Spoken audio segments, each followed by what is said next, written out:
Idli are dosa బ్యాటర్‌ని winter సీజన్‌లో oven use చేసుకొని ఎలా ఫెర్మెంట్ చేసుకోవచ్చు అనేది చూసేద్దాం. వింటర్ సీజన్‌లో మనం ఇండియాలో అయినా సరే అండ్ అబ్రాడ్‌లో ఉండేవాళ్ళు పిండి ఫెర్మెంట్ చేసుకోవడానికైతే చాలా ఇబ్బంది పడుతూ ఉంటారు.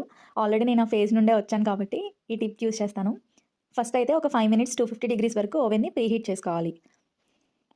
5 మినిట్స్ తర్వాత ఓవెన్‌ని ఆఫ్ చేసుకొని ఒక హాఫ్ డోర్ అనేది 2 మినిట్స్ ఓపెన్‌లో పెట్టుకోవాలి. ఇక్కడ నేను 5 మినిట్స్ ప్రీహీట్ చేసినప్పుడైతే 2 సైడ్స్ అనేది ఆన్‌లో పెట్టుకున్నాను ఓవెన్‌కి పైన, కింద కూడా. సో, ఒక 2 మినిట్స్ ఇలా డోర్ ఓపెన్ పెట్టుకున్న తర్వాత మనం ముందుగా రెడీ చేసి పెట్టుకున్న ఇడ్లీ బ్యాటర్‌నయితే ఓవెన్‌లోకి ప్లేస్ చేసేయాలి. నేనైతే ఒక బౌల్‌లో సాల్ట్ వేశాను. ఒక బౌల్‌లో అయితే సాల్ట్ వేయలేదు.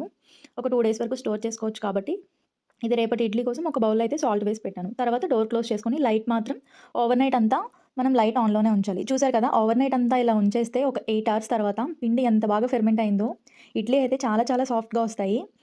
నేను ఈ టిప్పే పాటిస్తాను ఎప్పుడు కూడా. ఈ టిప్ ఎవరికైనా తెలియకపోతే